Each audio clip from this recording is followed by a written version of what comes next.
L'interview matinale, première partie, ce matin, 2 invités. Et alors ce matin, je ne fais pas les choses à moitié puisque j'ai un invité en studio qui est avec moi.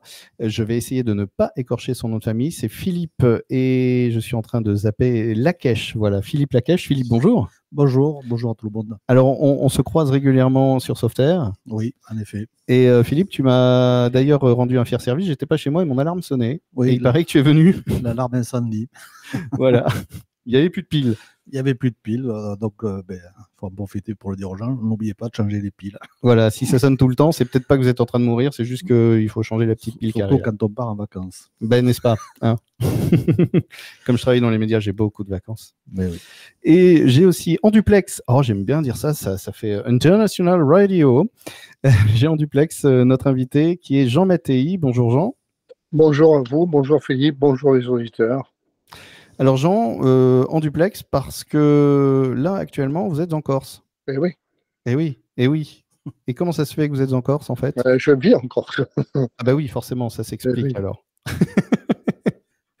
Et alors, ce qui nous réunit, et on en parlera sans doute un peu plus en détail dans la deuxième partie de l'interview, aujourd'hui, tous les trois, à distance et sur place, c'est un peu ce qui va se passer justement le 15 septembre à la salle Saint-Romain à 17h, à Sauveterre de Guyenne. C'est-à-dire que, donc Jean, vous viendrez avec votre groupe jusqu'à Sauveterre de Guyenne pour proposer un concert avec votre groupe qui s'appelle Alte Voce, qui est un groupe donc, qui met en musique la culture corse, dans la langue corse. Exactement.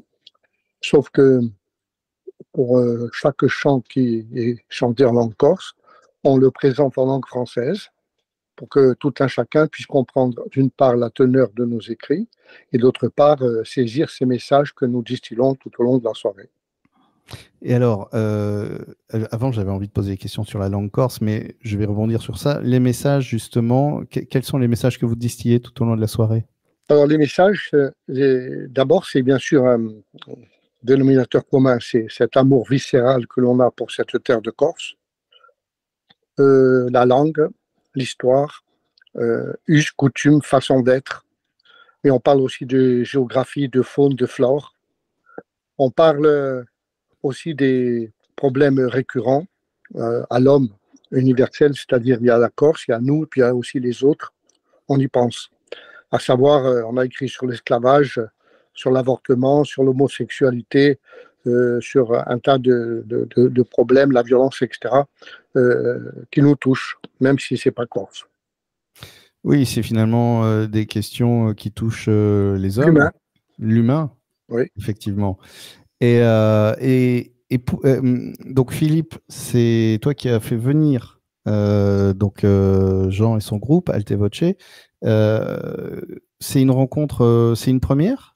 Non, c'est pas une première. Ils sont déjà venus. Ils sont venus à Blasimont, ils sont venus à Saint-Ferme, sur le bassin d'Arcachon où j'habitais avant. À cause dans les Pyrénées, dans la Vallée d'Aspe. Et non, c'était quand j'ai rencontré Alte Voce par hasard, ça a été vraiment le coup de foudre. Ça remonte à 2012. Parce que j'étais en formation d'officier de sapeur-pompier à Aix-les-Milles. Et j'avais un Corse dans ma promotion qui chantait. Et puis je lui dis, j'adore les chants corses. Il me fait, hey, tu aimes les chants corses, toi? Ben, j'ai oui, j'adore. Et qui tu connais? Alors je lui dis, à l'époque, on entendait... Surtout pas Patrick Fury. Non, mais on entendait beaucoup parler d'Imuvrini, que j'allais voir mon concert. Il me dit, tu aimes Imuvrini? Ben, va voir Alte Voce sur Internet. Et là, j'arrive à la chambre, j'écoute, et là, je vois mon collègue en train de chanter dans le groupe. Un certain Fanfan. Et le lendemain, j'ai dit, mais tu ne pouvais pas me dire que tu chantais dans ce groupe. Et puis, on s'est liés d'amitié. Et puis, à la fin de notre formation, il me dit, écoute, on chante en Vendée, tu viens nous voir. Et du coup, je suis parti les voir, je devais faire qu'un concert, et puis en fait, j'en ai fait 2. Et c'est là où j'ai rencontré Rosanna, la chanteuse, qui est la sœur de Fanfan, le groupe et Jean Mattei. Et puis depuis, c'est un grand amour, parce que j'écoute pas en boucle dans la voiture, mais pas loin. Et en fait, c'est incroyable. C'est une belle rencontre. Ah oui, c'est une rencontre très, très, très amicale. Je suis même allé les voir en Corse. au Viva. Et ouais, c'est un coup de foudre, quoi. C'est incroyable. Et tu connaissais la Corse avant ou... J'étais déjà allé en Corse. Et alors déjà, l'île est hyper magnifique. Je connais personne, j'y suis jamais allé encore, dommage. Mais je connais personne qui ne soit pas revenu complètement bouleversé. Mais les plus grands aventuriers disent toujours, on revient toujours en Corse. Ouais. Et je comprends. C'est vrai. C'est magnifique. Il y a de tout. Il y a la montagne, la mer. Parfois on dit les Corses, mais en fait moi j'ai rencontré que des Corses fantastiques. Oui, mais ça c'est toujours les clichés.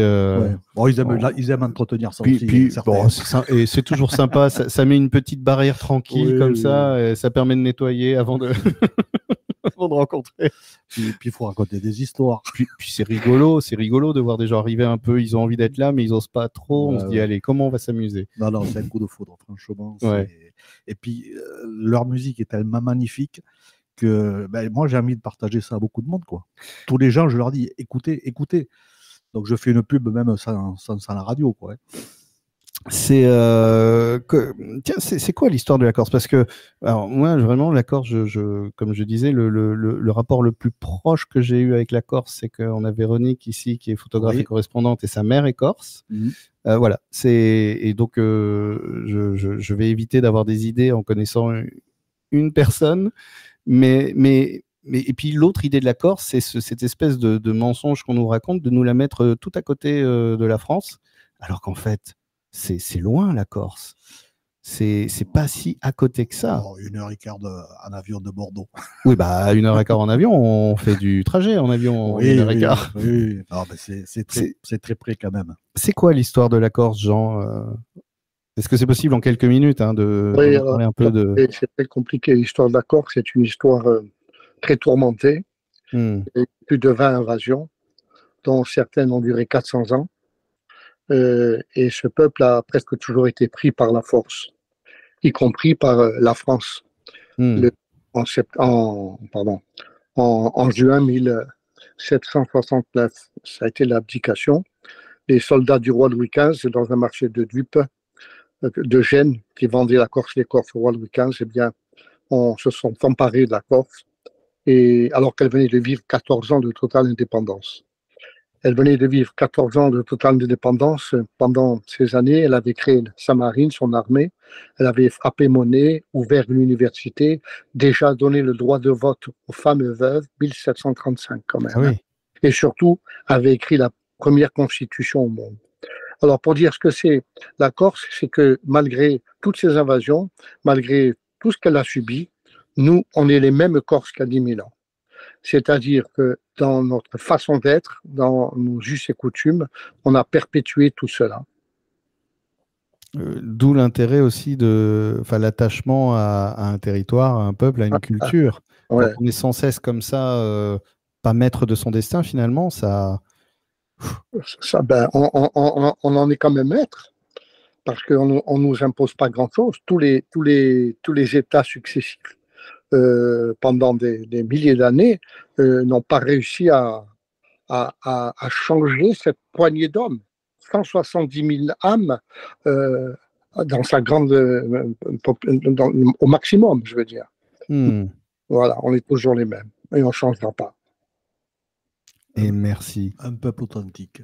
Oui, mais c'est important. Et j'aime bien aussi cette idée de dire que même dans un pays, on peut avoir un pays qui a un État et qui centralise, mais aussi une identité régionale, et sans la diluer, en fait, la garder et faire cohabiter les deux, finalement.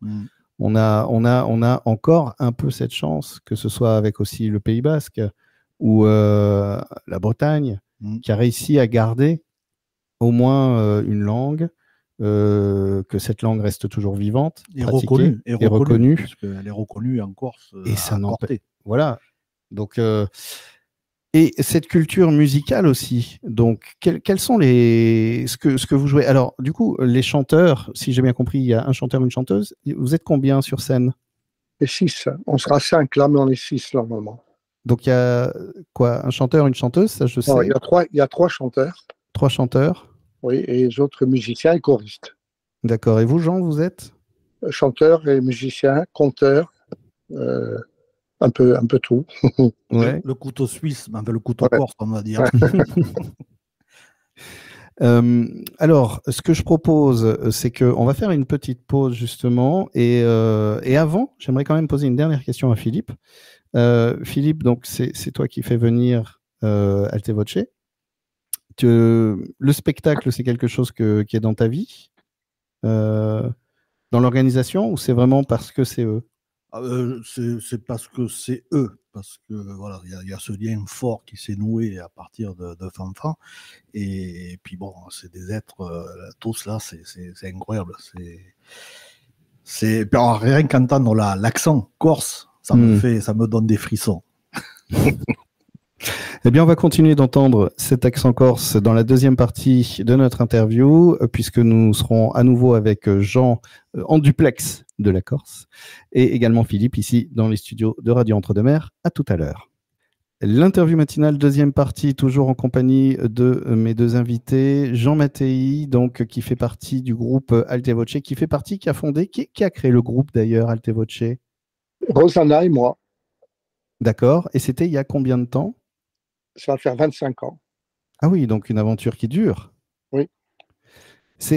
Alors, on en parlait tout à l'heure. Là, vous venez vous produire, grâce à Philippe, le dimanche 15 septembre à la salle Saint-Romain à 17h. Oui. Donc, un concert qui est proposé, qui nous permettra de découvrir donc, notamment cette culture musicale, cette langue corse qui sera chantée, mais aussi qui sera accompagnée par des explications en français des textes pour qu'on puisse justement, comme vous le disiez Jean, bien comprendre ce qui se dit, comprendre vos valeurs, ce qui vous porte en fait aussi, et pas juste recevoir la musique. Eh ben, j'ai perdu ma question, ça m'arrive des fois, c'est comme ça. Je vais rattraper s'il faut. Ouais, en fait, quand on sort du concert, on a envie d'aller en Corse. Tellement qu'il a compté, il a raconté, il a présenté avec beaucoup d'humour. Et on n'est pas insensible quand on sort du concert. Moi, je le vois dans tous les concerts où je les vois. Les gens, ils ressortent, voilà, ils ont envie d'aller en Corse. C'est évident aujourd'hui de tourner, de faire tourner son groupe, d'arriver sur 25 ans d'existence. Est-ce qu'on est encore dans un temps où les choses se font? Oui. Oui, la seule chose qui nous est un petit peu ralenti, ça a été le Covid. Ouais. Parce qu'on avait une vitesse de croisière de 80-85 concerts par an, oui. dont la moitié sur le continent et plus loin encore, en Europe, en Afrique, au Canada, au Japon, plusieurs pays. Mais après le Covid, ça redémarre, mais c'est plus comme avant. Mais ça commence maintenant, en tout cas cette année, l'année dernière, un petit peu à redémarrer. C'est quoi qui redémarre, qui manque? C'est la fréquentation ou les gens qui accueillent? Non, c'est les gens qui ont le courage d'organiser quelque chose. Oui. Il y a eu le Covid a cassé beaucoup de choses. Les gens avaient beaucoup d'engouement. Là, ils sont un peu réticents. Je force un peu presque je parle auprès des organisateurs de différentes villes de France. Et même en Corse, c'est pareil. Voilà. Ah oui, c'est global. Oui. Bon, en espérant que vous retrouviez rapidement votre rythme de croisière. En tout cas, donc c'est d'autant plus précieux de pouvoir venir vous voir à Sauveterre de Guyenne le dimanche 15 septembre.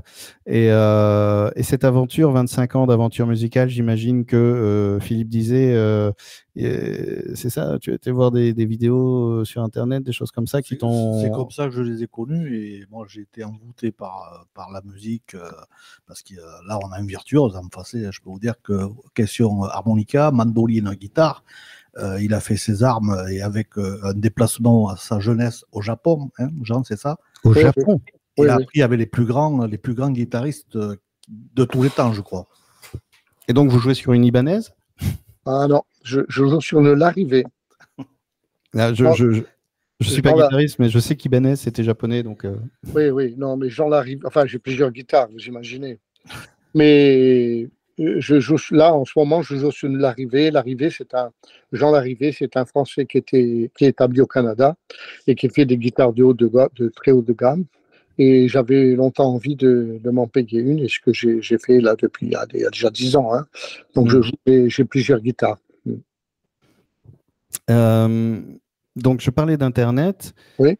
Et justement l'idée c'est peut-être que les auditeurs, alors on va écouter un morceau de musique à la fin de l'interview, de toute façon, on verra après ce que vous proposerez qu'on écoute, mais j'imagine qu'il y a une page YouTube, Facebook, pour ceux qui ont déjà envie de goûter un peu votre musique. On a alterwatch.com, c'est notre site. Après, il y a les fans d'Alterwatch. Voilà, en fait, il y a plusieurs personnes qui ont fait des trucs que je ne suis même pas toujours au courant de tout. Où ils mettent des photos, ils mettent des musiques et voilà. Sinon, vous tapez sur Internet Alterwatch ou Jean Maté, il y a un paquet de musiques. Hein. On a quand même. Alterwatch a fait 10 disques, 10 albums chantés. Moi, j'ai fait 10 albums instrumentaux, guitare, mandoline, harmonica. J'ai disque d'or aussi. 2 fois disque d'or, on a été, oui. C'est important aussi. Oui. On a été nominé qu'on appelle aux Victoires de la musique, mais bon, l'affaire était déjà faite. Donc voilà, on nous a même dit de ne pas venir. Ah oui. À la peine, voilà. Et puis, oui, c'est comme ça. Bon, et c'est puis, sympa, ils préviennent au moins. Comment? C'est sympa, ils préviennent au moins. Ouais, non, prenez pas le billet. Ouais, c'était pas la peine qu'on monte à Paris. Voilà. D'ailleurs, on a même su qui allait gagner et ça a bien été ça. Ensuite, on a écrit 4 livres hein, sur la musique, sur l'accord, sur le parcours. Enfin, voilà, on est quand même un peu connu. Alors, moi, j'ai commencé la musique en cachette. Ah oui? Parce que mes parents, non, ma mère, oui, mais mon père, un vieux Corse d'avant, il fallait être colonel, il fallait être docteur ou avocat, le reste, c'était pas bon. Donc, pas question de faire de la musique. Donc, j'ai appris en cachette à jouer. Et c'était vraiment une passion et un petit don que j'avais, que j'ai développé. Et c'est de là que tout est venu, quoi. Après, il y a cet amour de la Corse, toutes les recherches que j'ai faites. Parce qu'il faut savoir que d'abord, la langue était interdite dans notre jeunesse. Et que nous, Rosanna de son côté, moi du mien, et puis avec d'autres jeunes gens, mais ils sont rares, pendant 10 ans et bénévolement, allions clandestinement dans les collèges et lycées faire pénétrer la langue par le biais de la poésie, de la chanson. Elle était interdite jusqu'à quand? C'était interdit jusque dans les années à peu près 80. Hein. Ah oui, oui. Ah oui, oui. Même un peu plus tard. Hein. Il y avait plusieurs lois, mais qui étaient dont la Corse ne pouvait pas bénéficier. Et grâce à cela, on a pu générer une fonction, celle du professorat de Corse, aujourd'hui reconnu dans toutes les universités. Voilà, donc on a fait un travail de recherche sur l'histoire. Ouais. Moi j'ai beaucoup travaillé sur la langue, sur l'histoire, sur la géographie, la faune. Et si vous venez au spectacle, on raconte tout cela. C'est une île magique, vraiment magique. Un mouchoir de poche qui renferme 10 000 secrets. Je mets au défi n'importe qui de montrer en Corse, en petit, n'importe quelle partie du monde. N'importe laquelle, je le mets au défi. Il y a tout le monde entier dans la Corse. Il y a le monde entier dans la Corse. Et c'est pas du chauvinisme, c'est du réalisme. Et c'est ce que vous venez justement partager à Sauveterre ce dimanche 15 septembre. Tout ce microcosme dans le macrocosme et toute cette sensibilité et ce combat aussi donc qui aujourd'hui est plus apaisé, mais pas trop, hein. Enfin, je parle de vous, la découverte de la musique, la sauvegarde de la langue. Oui. Est-ce qu'il y a eu un moment quand même où votre père a dit bon, ok, ça va ou... Ah oui, ben oui. Après, il était même fier. Ah oui. Oui, après, il était même fier, mais c'est pas grâce à lui. Hein. Mais il a fallu du temps. Ouais. C'est chouette de pouvoir dire ben moi, je crois en moi, je continue, merci papa, merci maman, mais moi je sens que c'est là que je vais être et d'avoir ce retour et ce regard et cette fierté finalement. Ah, oui. Et en fait, vous voyez, encore à Ajaccio surtout, pour dire que quelqu'un est un vagabond ou pour dire que quelqu'un est un bon à rien, vous savez, comme on disait, on le dit moi, oh celui-là, il joue de guitare. Ça voulait tout dire. Ça voulait tout dire. Ah oui, donc vous avez vraiment choisi la voie facile. Ouais, ouais, ça voulait tout dire.